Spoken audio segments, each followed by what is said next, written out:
think of falling in you. Keep playing slowly.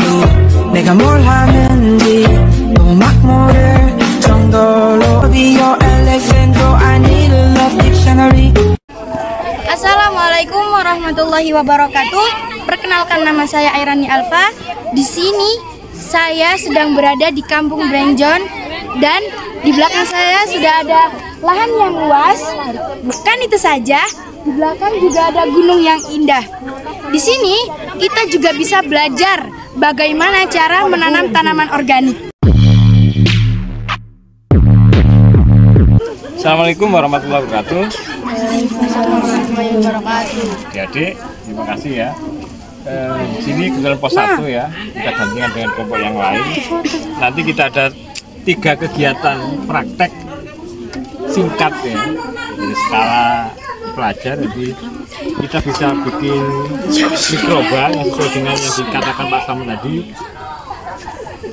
dekomposer ya, kemudian bikin kompos sama kita semai benih gitu. Jadi yang pertama kita akan coba bikin mikroba atau bakteri pengurai, bisa untuk cair juga di tanaman atau di media tanam. Jadi yang bahan yang kita butuhkan itu sederhana sekali deh ya. Ini baunya kayak gini deh, kayak durian yang kayak gitu. Jadi ini sebenarnya bahan dasarnya itu dari kotoran kambing atau rumen kambing yang masih ada di dalam lambungnya. Jadi yang masih hijau, yang belum keluar bunder-bunder itu, belum seperti itu. Baunya sangat tidak enak pokoknya. Dan itu merupakan bentuk di situ banyak mikroba yang menguntungkan tanaman, karena yang dimakan kambing itu kan banyak rumput, multi rumput. Semua jenis rumput bisa dimakan, dan ini rumen kambing. Kalau nggak ada yang sudah jadi kayak gini 2 liter, ini F1-nya. Kemudian bahan kedua bekatul, atau bekatul dedek ya, dedek. Biasanya kalau kita giling padi itu pasti ada namanya bekatul. Ini 2-3 kilo bekatul. Di situ aja banyak ya, terasi udang bisa. Yang paling murah aja itu butuhnya 4 on. Ini untuk protein, jadi mikroba masih butuh protein. Kemudian ada namanya gula merah, ini butuhnya 2 kilo. Jadi terasi sama gula merah ini nanti dihancurkan, dicairkan, dimasukkan ke dalam ini dari bekatul, dekomposer, rumen kambing itu. Kemudian airnya 10 liter. Jadi difermentasi selama 10-14 hari. Jadi setiap hari kayak gini deh, diaduk kayak gini. Ya nanti karena di dalam sini ada namanya mikroba yang butuh udara dan ada yang nggak butuh ya, tetap diaduk deh ya kayak gini. Biar nanti proses fermentasinya cepat. Jadi dilakukan sekitar 2 menitan lah minimal. Kemudian ditutup kayak gini. Besoknya lagi diaduk 2 menit sampai jadi nanti 14 hari baru kita saring. Nanti bentuknya seperti ini deh. Jadi beningnya aja yang kita pakai. Nah, ini baunya kayak gini, kayak durian yang habis dimakan terus orang gelegean ya, baunya kayak gini. Kayak gitu. Boleh nanti kalau kepingin jual, kalau di Brenjon nanti dikemas seperti ini. Ini setengah liter bisa untuk mengomposkan atau menfermentasi bahan kompos 1-2 ton. Jadi pakai ini aja sudah bisa jadi. Oke, sudah cukup jelas atau ada pertanyaan tentang dekomposer? Ada pertanyaan? Kalau nggak ada, kita lanjut bikin kompos. Oke, lanjut kompos. Tanyakan dulu.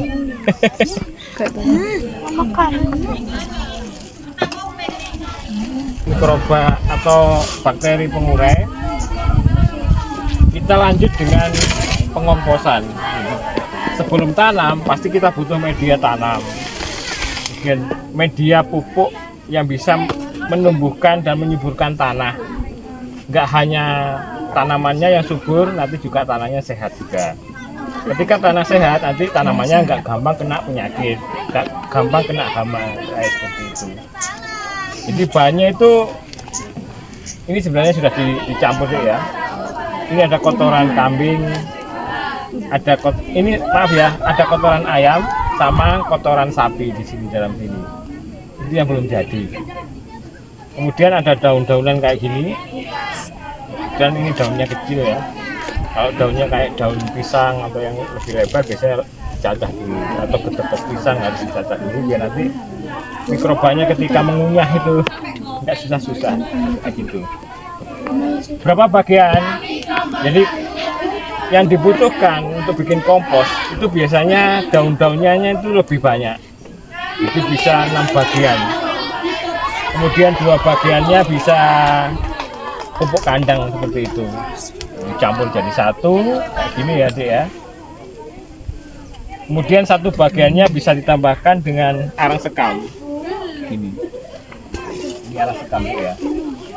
Ditaburin aja kayak gini, campur. Ini 1 bagiannya dia.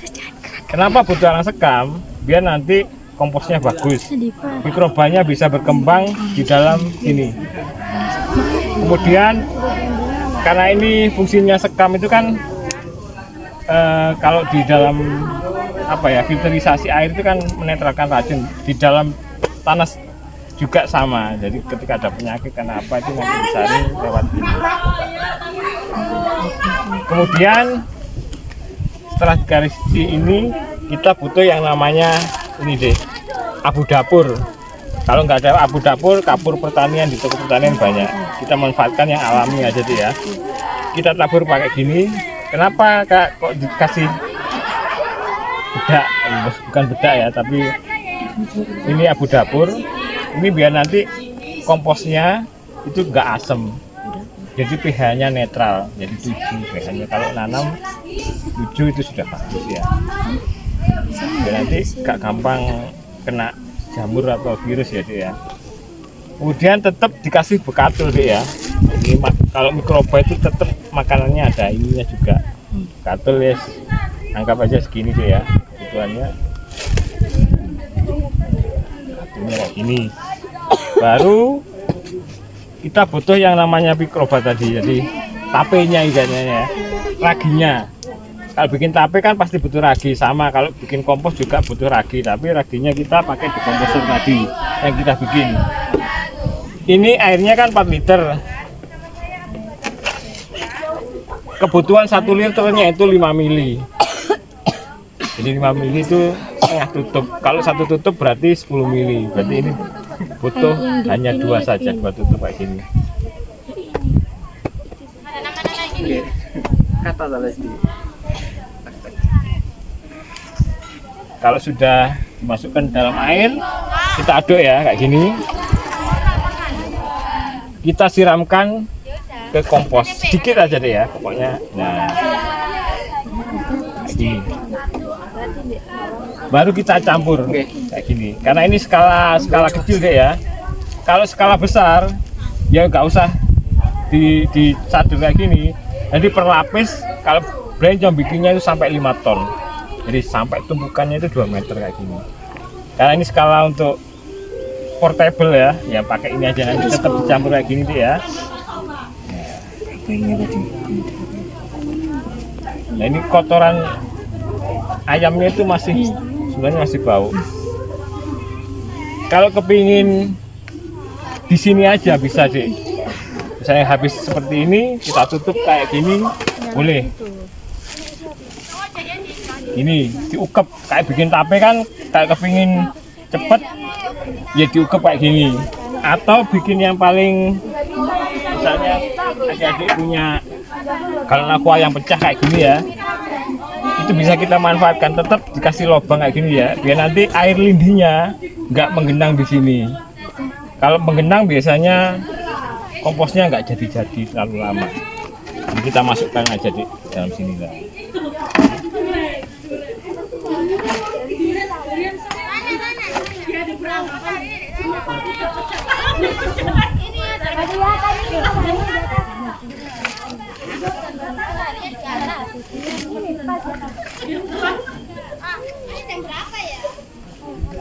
Ini.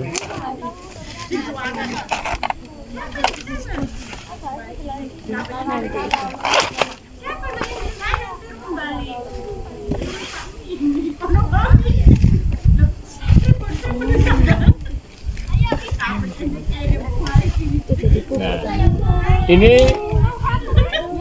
nanti biar air lindinya kan bisa untuk pupuk cair juga, makanya bisa dikasih kayak gini, kayak nampan kayak gini, biar nanti airnya yang menetes di sini itu enggak terbuang sia-sia, bisa untuk pupuk cair. Nah, kalau sudah seperti ini nanti bisa ditutup kayak gini, pakai galonnya kayak gini. Jadi nanti ada sirkulasi udara. Jadi kalau ini kan masih tembus udara, jadi nanti kompos setelah 1 minggu nanti disadur lagi, disuntak, nanti dimasukkan lagi. Jadi kalau minimal jadi itu biasanya 2 minggu. Kalau kepingin bagus nanti bentuknya kayak gini, ini dia. Ini biasanya dilakukan 1-2 bulan, nanti bentuknya seperti ini. Jadi ini siap dimanfaatkan untuk sayur, untuk padi. Nah ini Pak Samad tadi kan bilang kadar airnya 60% itu seperti apa ya, seperti ini. Nah ketika digumpal tetap menggumpal, nggak keluar air. Terus ciri kompos yang bagus ya seperti ini, nggak bau busuk ya. Ini sudah bisa untuk nutrisi tanaman. Kalau sudah 2 bulan atau 1 bulan ini pasti hancur nanti seperti ini. Ada pertanyaan tentang kompos? Lanjut menanam. Jadi setelah kita bibit, kita akan nyemai ya. Jadi kayak gini. Ada dua metode yang pakai plastik kayak gini. Udah aku bagianmu. Kemudian ada yang pakai pot tray kayak gini. Jadi kalau adik-adik kan karena tugasnya nanti bawa kayak gini satu-satu, nanti makanya nanti setiap satu kelompok itu bawa 5. Jadi untuk dipertanggungjawabkan nanti ditanam di sekolahan. Ini berapa kelompok? 1. Cuma 1. Nanti saya kasih 5, 10 aja ya. Jadi setiap siswa harus memasukkan ini 1, 2, 3, 4, 5. Ini nanti diisi 1, 2, 3, 4, 5. Jadi 10. Jadi media yang kita gunakan, jadi kalau bibit itu pakai kompos 2 bagian kayak gini ya, kompos yang tadi itu. Kemudian tanahnya 2 bagian, tanah kebun yang diayak ya, semuanya diayak. Kemudian arang sekam 1 bagian. Kalau nggak ada arang sekam boleh pakai pasir. Nah, ini ya.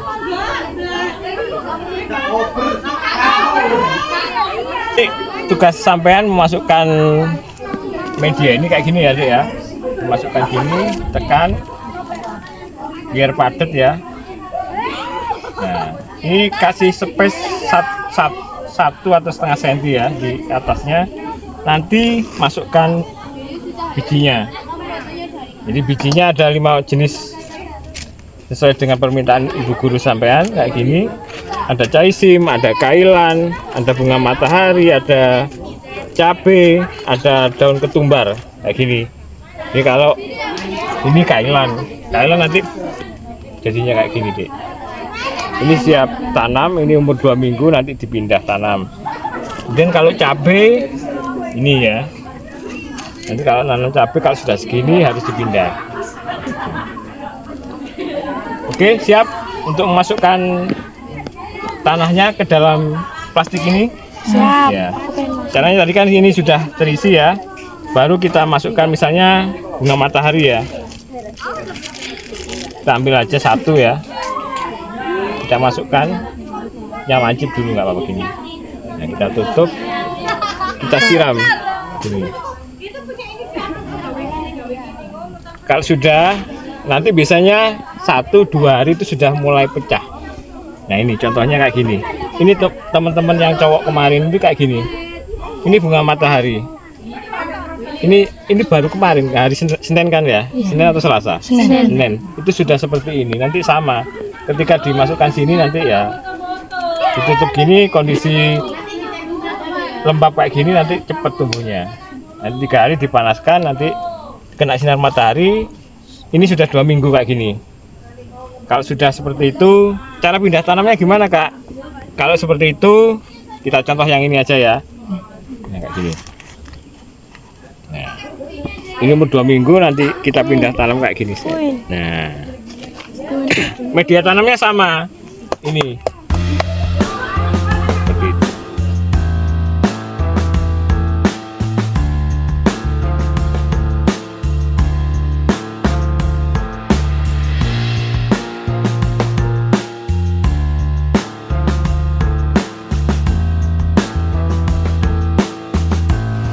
Kembali lagi dengan saya.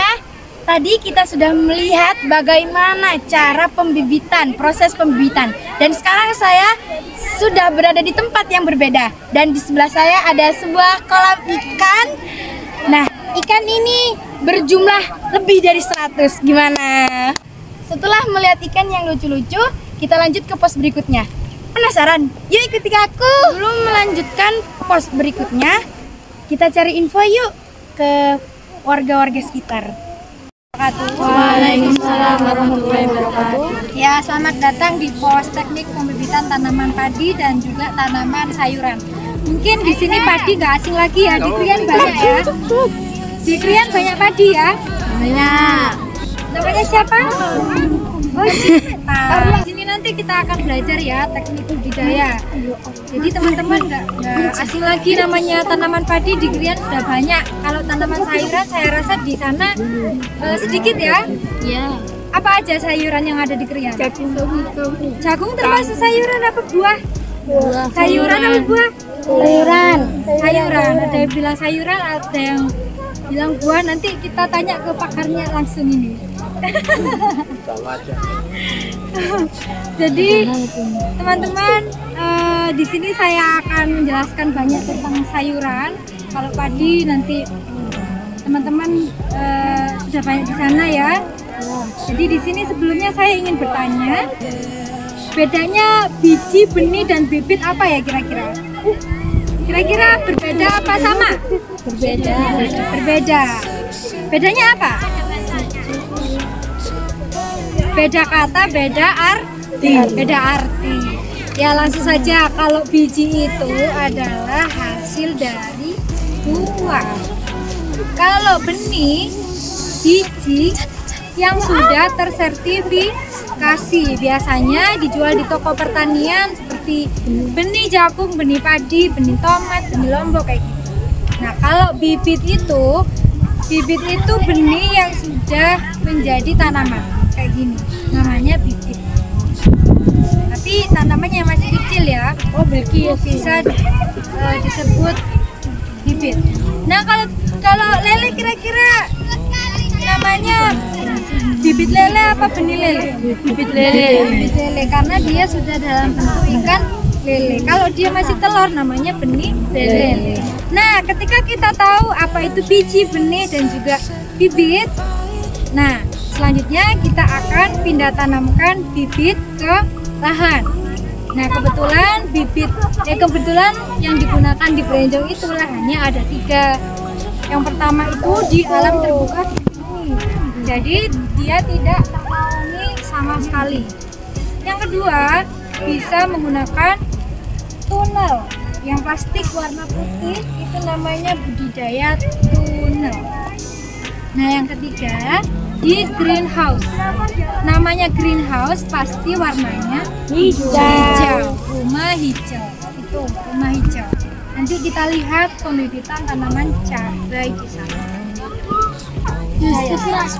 Ya.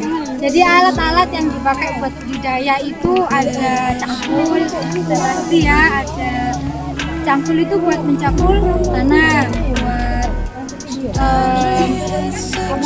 persiapan lahan. Terus yang kedua ada sabit, terus ada traktor kalau kita di lahan padi. Setelah itu ada gembor itu buat nyiram sayuran, ada bijak. Seperti itu cinta untuk peralatan pendidikan.